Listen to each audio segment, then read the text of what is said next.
Good evening. Welcome to South Asia Newsline. I'm Yesh Chanzom. Here are the top stories we're tracking for you on Thursday, the 17th of December. India-Bangladesh Inc. 7 pacts restore cross-border rail link to bolster ties.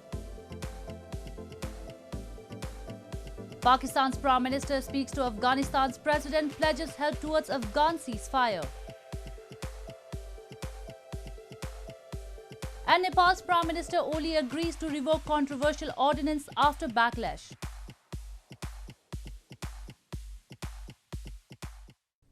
And now for all the details.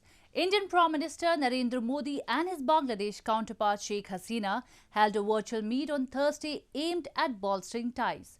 Both the countries sealed 7 agreements to expand cooperation in diverse areas and restored a cross-border rail link Chilahati-Haldibari, which was in operation till 1965. India and Bangladesh on Thursday sealed 7 agreements to expand cooperation in diverse areas and restored a cross-border rail link which was in operation till 1965. Indian Prime Minister Narendra Modi, along with his Bangladeshi counterpart Sheikh Hasina on Thursday, jointly inaugurated the Chilahati-Haldibari rail linking the borders of the two neighbouring countries. They also inaugurated the Bangabandhu Bapu digital exhibition and released a commemorative stamp on Sheikh Mujibur Rahman. Pointing out that Bangladesh is a significant pillar of India's neighbourhood first policy, Modi said New Delhi would cater to the coronavirus vaccine needs of its neighbour. संतोष का विषय है कि इस कठिन समय में भारत और बांग्लादेश के बीच अच्छा सहयोग रहा, चाहे वो दवाइयां या मेडिकल इक्विपमेंट हो या फिर हेल्थ प्रोफेशनल के साथ काम करना हो। वैक्सीन के क्षेत्र में भी हमारे बीच अच्छा सहयोग चल रहा है। इस सिलसिले में हम आपकी आवश्यकताओं का भी विशेष ध्यान रखेंगे। India is our true friend, said Sheikh Hasina, thanking India for its support during 1971 Bangladesh Liberation War. I pay my gratitude to the government and the people of India who extended their wholehearted support for the cause of our liberation. The summit is being held a day after Vijay Divas, which marks India's victory over Pakistan in the 1971 war that led to the creation of Bangladesh as an independent nation. India's Supreme Court on Thursday asked the central government to consider putting 3 new farm laws on hold as thousands of farmers continue to protest against the legislation at borders of Indian capital New Delhi. The court once again suggested formation of a panel to find a solution to the deadlock in talks between the farmers' union and the government. India's Supreme Court on Thursday asked the central government to explore the possibility of putting the implementation of 3 new controversial farm laws on hold, as it suggested a panel be formed with representatives from all stakeholders, the farmers' unions as well as government nominees, to find a solution to the deadlock in talks.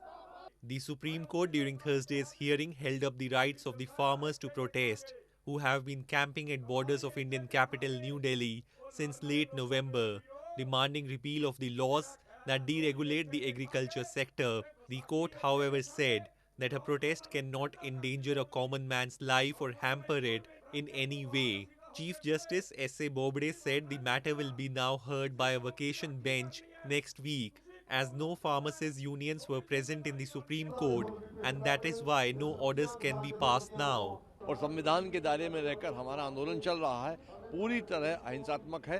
अभी तक इस आंदोलन से कोई जनहानि, क्षति किसी प्रकार की किसी को हम लोगों ने नहीं पहुंचाई है। जहां तक कोर्ट का सवाल कहना यह है कि एक कमेटी बने और कमेटी तय करे। अगर कोर्ट ऑर्डर करता है या सरकार को एडवाइज करता है कमेटी के लिए, तो कमेटी बनाए और कमेटी में निर्णय किया जाए।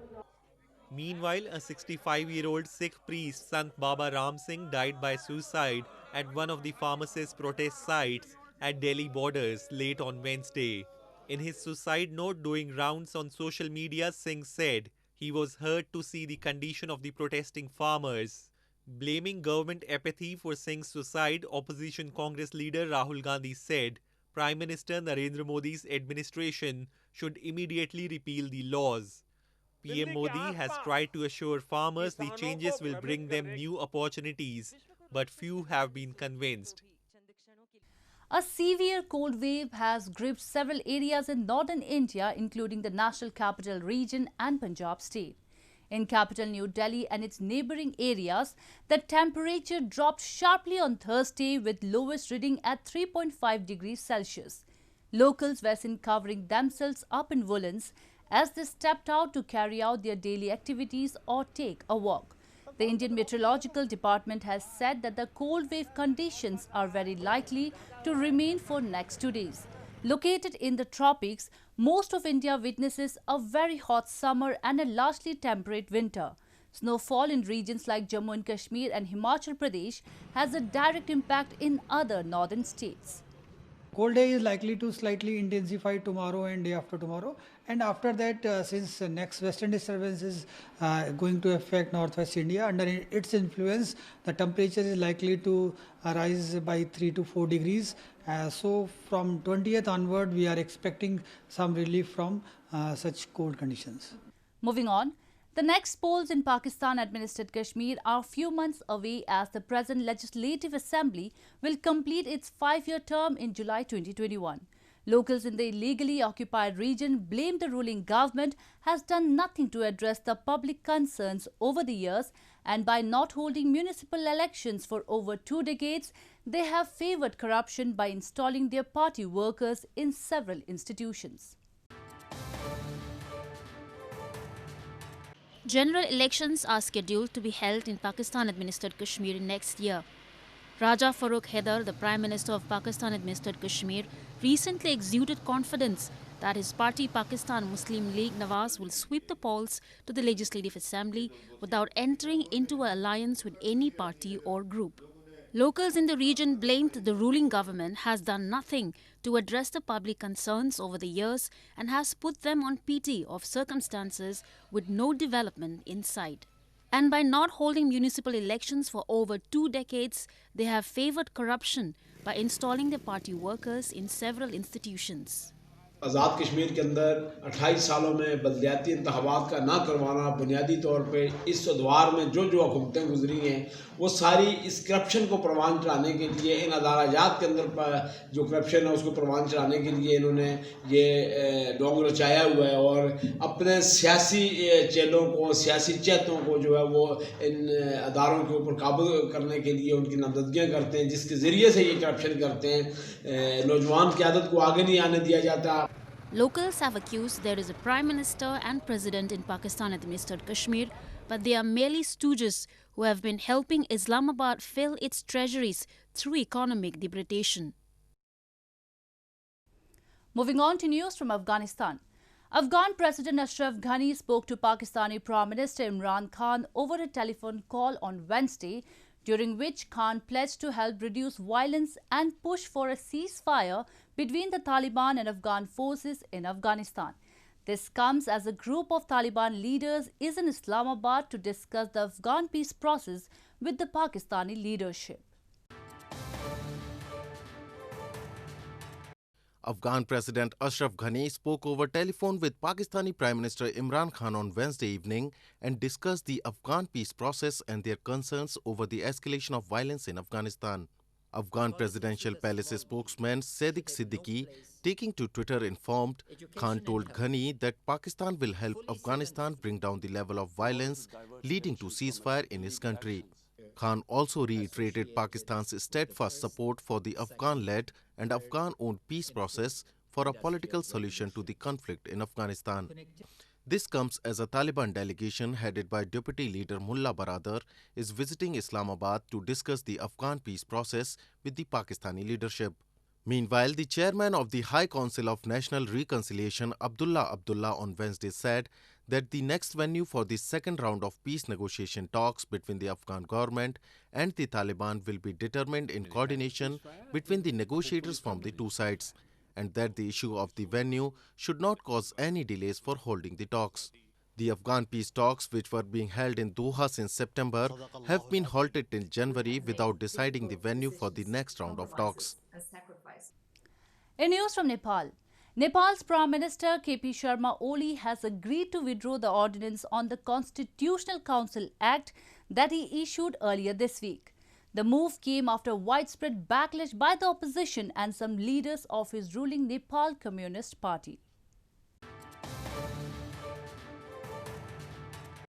Nepal's Prime Minister KP Sharma Oli on Wednesday agreed to withdraw the ordinance on the Constitutional Council Act that he issued and got endorsed by President Bidya Devi Bhandari on Tuesday.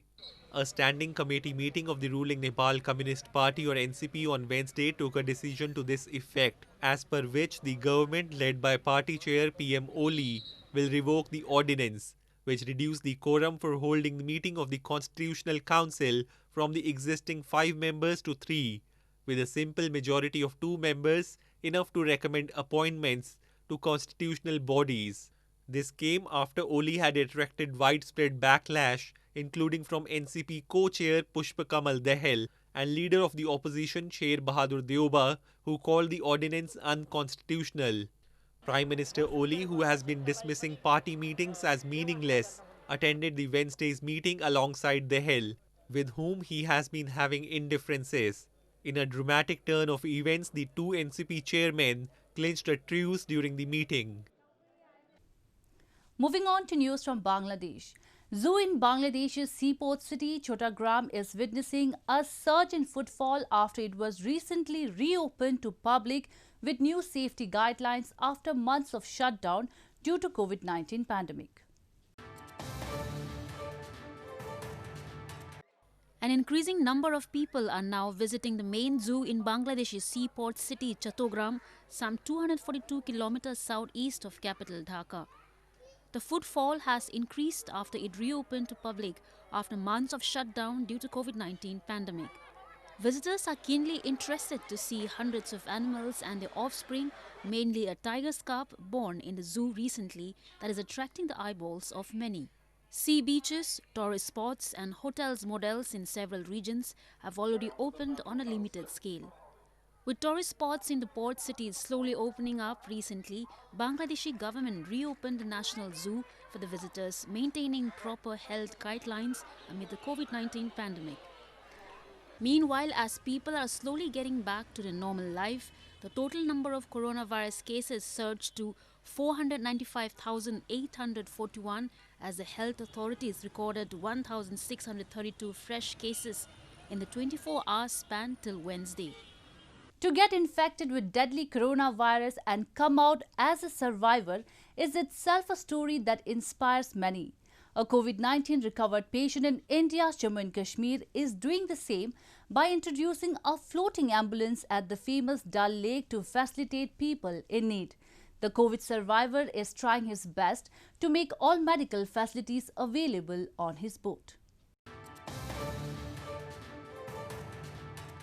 A COVID-19 recovered patient in Srinagar city of India's Jammu and Kashmir has introduced a floating ambulance at the famous Dal Lake to facilitate locals in case of medical emergencies. When Tariq Ahmed Patlu recovered from COVID-19 in August, he faced discrimination from locals and his known circle of people as the deadly virus spreads easily. The taboo in his society encouraged Patlu to volunteer and create something like his Shikara ambulance, which can help people in need during this pandemic. Patlu has put his ambulance on trial and is trying his best to equip it with all medical tools required in case of any emergency. अभी मैंने ये तैयार किया हुआ है. अभी इसमें हर एक इक्विपमेंट्स लग जाएंगे, जो मेडिकल एमरजेंसी इक्विपमेंट्स होंगे वो सारे इसके अंदर लग जाएंगे. तो ये जैसे कि हमारा जो ऑक्सीजन है, ऑक्सीमीटर्स है, थर्मास, जो भी है, ब्लड प्रेशर, ECG, जितना मुझसे हो सकता है कि मैं वो करूं. India's coronavirus tally has crossed the 9.9 million mark so far, out of which Jammu and Kashmir has registered 4,346 cases alone. Well, that's all we have for you from South Asia this evening. Now our viewers can watch the show on SouthAsiaNewsline.com. You can also visit us on Facebook.com/AsiaNewsline and follow us on Twitter @Asia Newsline. That's all in tonight's edition. We will see you same time tomorrow. Good night.